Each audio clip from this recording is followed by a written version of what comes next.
Mesdames, Messieurs, peuple congolais, malgré son cynisme, sa psychopathie et sa sociopathie, le dictateur Sassou Nguesso sait très bien qu'il a fait du mal à près de 97% de Congolais, du nord au sud, de l'est à l'ouest. Mesdames, Messieurs, peuple congolais, malgré son cynisme, sa psychopathie et sa sociopathie, le dictateur Sassou Nguesso sait très bien qu'il a trahi le Congo-Brazzaville. Il a trahi ce pays. Donc, quelque part, il a encore une âme et une conscience. Mesdames, Messieurs, peuple congolais, malgré son cynisme, sa psychopathie et sa sociopathie, le dictateur Sassou Nguesso a déjà fait la lecture de la chute et du traitement souvent réservé par le peuple aux tyrans. Je veux pas, n'en parlons pas des cas Mobutu, des cas Ceausescu et Elena. Ne parlons pas de lui, de Saddam Hussein, de Samuel Ndo, etc., etc. Ça soit déjà fait la lecture, il le sait, que cette histoire-là va se terminer très mal pour lui, et pour son clan et sa famille. Donc, c'est les raisons pour lesquelles il tient coûte que coûte à se maintenir au pouvoir, qui est déjà à bout de souffle, à bout de nerfs et au bout de rouleau. Mesdames, Messieurs, Sassou Nguesso sait très bien qu'il n'y a pas de pouvoir et que les Congolais ne l'aiment pas. Les Congolais ne l'aiment pas. Depuis 1979 jusqu'à nos jours, il n'a jamais gagné aucune élection de manière démocratique. Il a toujours gouverné par la violence, la barbarie, les assassinats, etc., etc. N'oublions pas la mauvaise gouvernance. Une gouvernance médiocre. Mesdames, Messieurs, peuple congolais, Sassou Nguesso sait très bien, parce que je vous ai dit qu'il a malgré son cynisme et sa psychopathie et sa sociopathie, il a encore quelque part une âme et une conscience. Sassou Nguesso sait très bien qu'il a des pouvoirs qu'à cause des moyens colossaux de l'État dont il dispose. Les moyens confisqués, qui sont d'ailleurs appropriés de manière illégale et illégitime. Mais parmi ces moyens, voilà, donc il y a les armées, qu'il a déjà désarmées. L'armée est souillée, humiliée et autres. Donc on n'a plus d'armée. Donc s'il y avait une guerre contre le Congo aujourd'hui, nous sommes foutus. Déjà, au niveau de l'effectif, les hommes sont démobilisés. C'est une armée où il n'y a que des officiers supérieurs et moins de soldats. Et déjà, les soldats sont mal nourris, sont malades, ils ne sont pas bien formés, tout ce que vous connaissez. Donc on n'a pas d'armée, on n'a plus d'armée. Mais c'est une armée qui est au service d'un individu, avec les mercenaires et compagnie. Vous voyez les moyens qu'il utilise parce qu'il est chef de l'État de fait ou autoproclamé. Vous voyez les dangers. Bon, parmi ces moyens de l'État, il y a la force publique, que nous appelons la police politique, celle qui sème la violence au nord, au sud, de l'est à l'ouest. Et notamment, la plupart du temps, dans les grandes villes du Congo. Bon, les moyens, c'est le renseignement. Le monde entier demande des renseignements à Sassou pour la zone Congo. Et Congo demande, Sassou demande aussi des informations ce qui concerne pour son pays. Donc, surtout les activistes et tout ça, ils connaissent tout de nous. Vous voyez les moyens à un individu malade mental comme ça. Donner ces moyens-là. Donc, les services congolais ne sont pas pour la sûreté d'un pays, mais c'est pour la sûreté d'un régime. Ils voient tous ces moyens. à un individu que vous connaissez déjà. Bon, les moyens là, c'est les ressources naturelles qu'il a confisquées, les comptes publics, les trésors publics et tout ça, c'est à lui.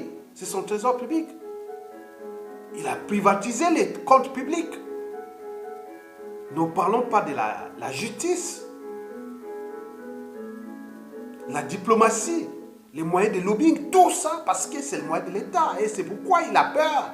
Il sait que si ces moyens reviennent aux mains des dignes fils du Congo, ou des vrais patriotes, ou des gens qui aiment ce pays,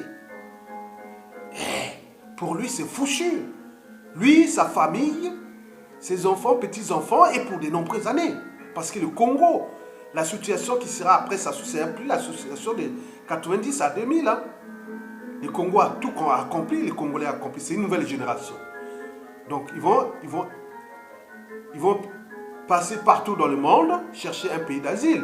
Ben oui, comme les gars de Mobutu, de Kadhafi, de tout ce monde-là, et Ben Ali et tout ça. Vous voyez déjà ça? Et ça, il le sait. Et c'est pourquoi il met tout son cœur et son cynisme pour se maintenir coûte que coûte au pouvoir, c'est-à-dire en confisquant ces moyens colossaux de l'État. Et nous sommes là dans le piège. À chaque fois qu'il fait sa diversion, et nous rentrons dans la mêlée. Non, ce n'est pas l'enjeu. Mesdames, Messieurs, oui, ça se sait bien que si ces moyens reviennent au peuple, il est fouchu. Ça, c'est sûr et certain. On ne sait pas si c'est la peine de prison à vie ou à la CPI, où il va passer à l'échafaud. On ne sait pas. Pour l'instant, c'est l'expression de la volonté générale qui déterminera en fonction de la chute du tyran. On lui a donné toutes les portes de sortie, mais il n'a pas voulu. Parce qu'il sait bien par rapport aux éléments ou aux arguments précités. Mesdames, Messieurs, donc, Sassou Nguesso sait très bien que sa sauce est tribaliste politique, en division géopolitique d'ailleurs, nord-sud, ça ne marche pas. Parce que Sassou Nguesso, déjà, en parlant du président élu, Mokoko, ce n'est pas un nordiste. Nous ne parlons pas des assassinats, de tous ceux qui l'ont servi. Je ne veux pas citer le général Avoukou, je ne veux pas citer le général Adoua, je ne veux pas citer le colonel Turou, je ne veux pas citer, il y en a plein. Commencez déjà par Ngwabi, en passant par tous les autres. Est-ce qu'il a servi le Nord? Nous ne parlons pas des génocides dans le premier génocide et le deuxième génocide à Wando. D'abord en 1980, non, en 77, pendant l'assassinat du commandant Marien Ngwabi, fils de Kouyou. Et puis après, celle qui est venue après, à chaque fois, il a massacré des Kouyou au Nord. Aujourd'hui, il utilise les nordistes, après il les laisse comme il les jette comme des Kleenex. Donc il s'agit bien des barbares, des sauvages qui sont là, mais qui sont en train de souiller toute une partie géopolitique congolaise au nord du pays.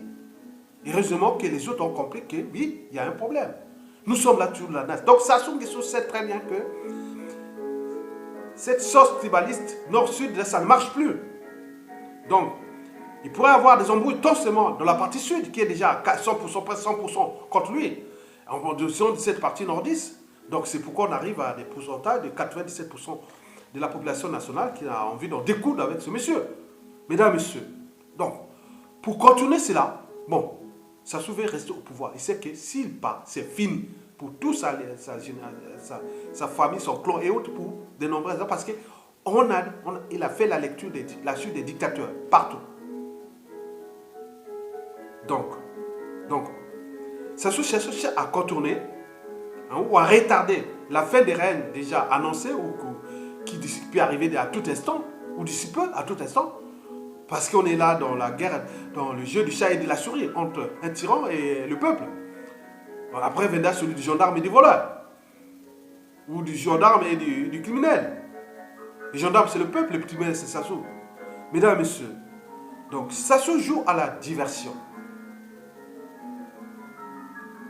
Oui, à la diversion envers l'opinion nationale et internationale.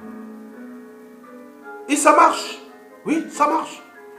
Mais puisque depuis le coup d'État constitutionnelle de 2015, en passant par les hold-up électorales qu'il n'a pas gagné 8%. Et il est là, 10 ans. Comme on dit en français, jamais 203, donc il aura peut-être la troisième année. Donc 2015 à 2017, et jamais 203, donc la troisième année, ce sera 2018. Peut-être qu'il sera encore là. Et le pays sera dans quelles conditions? N'oublions pas qu'il continue à jouer avec les nerfs d'abord des prisonniers politiques, et puis des familles de ces prisonniers politiques et le peuple tout entier. N'oublions pas le terrorisme d'État qu'il fait dans le pôle, qui ont été diversés en massacrant ses semblables. C'est du jamais vu. Et nous sommes là en train de rentrer dans la nasse des dictateurs.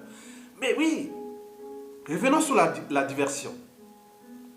Vous savez que je pense qu'il y en a deux ou même trois. La première diversion est d'abord criminelle. C'est du terrorisme d'État dans le pôle. Il est pompier pyromane. Il joue au dialogue. Il fait non, jamais de dialogue avec ce monsieur. Parce que chaque fois qu'il y a eu dialogue avec Sassou Nguesso, il s'est accouché d'une souris. Et la souris a été avalée par la vipère Sassou Nguesso. D'ailleurs, un dictateur, c'est comme un terroriste. On ne négocie pas avec un dictateur. Un dictateur comme un terroriste, avec lequel les négociations, les dialogues, c'est du temps perdu. C'est les raisons pour lesquelles les dictateurs sont les plus souvent chassés que par la violence. Oui, la violence, c'est comment déjà par un coup d'État salutaire, mais nous n'avons plus d'armée. On lance des lettres de rappel à l'armée, mais elle est immobile. Donc c'est la haute trahison au niveau là. Donc les gens verront la suite quand ça va se terminer. Donc l'armée, si elle ne prend pas ses responsabilités maintenant, c'est total. Ce n'est pas les hommes qui manquent au Congo. Ce n'est pas les centres de formation qui monteront au Congo ou à aller à l'étranger pour former d'autres militaires ou soldats du Congo. Il n'y a pas que eux. Et vous avez échoué. C'est la honte. Donc, ils doivent agir maintenant. Mokoko, le général Mokoko avait pris ses responsabilités en 90-91. On a vu en arriver à la démocratie. Mais ceux qui sont là, plus de 27 ans après, vous n'êtes pas capable, même avec les outils, la conscience actuelle, vous n'êtes pas capable de prendre vos responsabilités. Donc il y a un problème. Et c'est même armée qui est en train de cautionner les terrorismes d'État dans les pôles. Ça, il n'y a pas photo. Donc il y a non seulement, on est dans la criminalité, la haute trahison aussi. Mesdames, messieurs, oui, la diversion, elle est aussi, oui, des hautes trahisons, oui, bien sûr. La problématique de la dette. On aurait pu faire d'autres choix. Pourquoi continuer à surendetter un pays?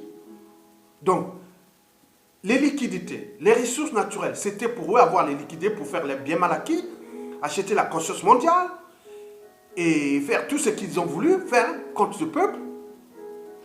Et la dette, c'est pour le peuple. Donc, on est construisant des infrastructures à la con qui ne correspondent même pas aux besoins fondamentaux du peuple. Bien sûr que c'est des infrastructures empoisonnées, qui au niveau déjà des routes sont déjà en ruine, et sans oublier au niveau des immeubles et tout ce qu'ils ont construit, ça va être un problème. Déjà les villes sont déjà déstructurées, désorganisées, avec des municipalisations à la con, hein, des villes standardisées. Eh bien oui, attendez, donc il y a un problème. Donc on est au cœur de la culture de la médiocrité, comme si c'est congénital, ou même, attendez, il y a un problème. Donc voilà la diversion. Bon, donc Sassou Nguesso joue à la diversion permanente. Donc il ajoute des crises aux crises. Et les Congolais, ah oui, ils rentrent dans la mêlée. Et ça marche. Chaque fois on commence à parler. Hold-up, coup d'État constitutionnel. On était là en train de parler coup d'État avec les assassinats et tout ça, les jeunes. On a tué plein de jeunes, plein de gens. Après on arrive hold-up électoral. Et voilà, on rentre là dans la mêlée, on parle, et il ajoute. Et après, on arrive dans la guerre dans le pool. Il va faire une guerre. Il provoque, il pense. Depuis les officiers d'Oyo, ils ont pensé cette guerre. Et là, on est en train de chercher, parler de ça. Et là, on est passé maintenant la dette avec le FMI. Et là, il continue. On ne sait pas ce qu'il va encore lancer d'ici la fin de l'année. N'oublions pas les problèmes Oui, toujours là, on a vu les problèmes de Toumi. Hein, de Toumi. On parle de Toumi pour que les gens restent à... Toujours, on réfléchit pas, on pense qu'il y a ça. C'est ça l'enjeu. La diversion permanente de Sassou, c'est ça. Donc, et dialogue à la con qui ne dort même pas, c'est seulement pour le temps que vous restez là à parler. Les prisonniers politiques, tout mis. La crise libyenne, on a parlé de Donald Trump. Et puis oui, maintenant là on parle de Ronaldo, parce qu'il a voulu donner 350 000 euros à Donald Trump pour acheter une certaine image. Donc, c'est quelqu'un qui est malade. C'est un pestiféré, personne n'en veut plus de lui. Et donc, vous êtes là en train de rentrer dans la mêlée. Donc, moi, je voulais seulement dire aux Congolais, hein, ceux qui m'écoutent, et pourquoi Sassou Nguesso, nous sommes toujours dans la nasse de Sassou. Parce que nous sommes des imbéciles heureux, oui. Hier, on s'est dit, après, on se situe et on agit. Mais nous, Sassou n'a jamais été aussi faible. Il est au bout de tout. Mais qu'est-ce qui manque? Je vous avais dit que ce n'est pas la condition sociale qui va faire que Sassou part de ce pays, soit mis hors d'état de nuit. C'est d'abord la liberté, les libertés individuelles, la dignité individuelle et le courage individuel qui fait la somme de la mobilisation. C'est nous-mêmes dire, est-ce que je suis libre? Est-ce que je suis digne? Est-ce que je suis courageux? Est-ce que je peux tolérer qu'on fasse ça à mon pays? Je n'ai qu'un seul pays. Mais pourquoi continuer à faire ça? Donc, c'est regrouper-nous et aller. Foncez là. Toutes les solutions ont été données. Un dictateur ne peut que partir sur 3 conditions. Soit un coup d'État salutaire. Là, on ne peut pas. Le deuxième, c'est l'insurrection populaire. Mettons les gens de la rue. Sassou ne pourra pas tuer 1,5 million de personnes dans Brazzaville. Étant donné que la souffrance touche toutes les catégories tribales, ethno-sociales, sociales et autres, économiques d'ailleurs. Du 1er arrondissement jusqu'au 9e arrondissement de Brazzaville. Ce n'est plus question de nord, sud, autre, non. Donc c'est un problème national. Les prisonniers politiques, c'est un problème national. La guerre dans le pôle, c'est un problème national. La dette, c'est un problème national. Sassou Nguesso dégage, c'est un problème national. Le reste, on verra. Pourquoi continuer à jouer la guerre des égaux, des intérêts particuliers, partisans à la con, et surtout que le pays n'a plus d'argent. Vous allez jouer aux intérêts particuliers, il vous reste quoi? Le gars est en train de pleurer devant le FMI pour aller chercher seulement même pas 1 milliard de dollars, alors qu'il distribuait des milliards. Déjà, on parle qu'il a dû gérer pendant ces 20 dernières années, déjà, plus de 100 milliards de dollars. Il laisse un pays avec une dette estimée autour, parce que si on prend oui, autour de 20 milliards de dollars déjà. 90% de la population de la merde. Mais où est parti cet argent? Voilà, il est là. Donc vous êtes en train d'accompagner un malade mental comme ça qui est en train de tout détruire. Comme un rouleau compresseur, assassiner. Parce que son monde est tourné que vers les ténèbres. Mesdames, Messieurs, peuple congolais.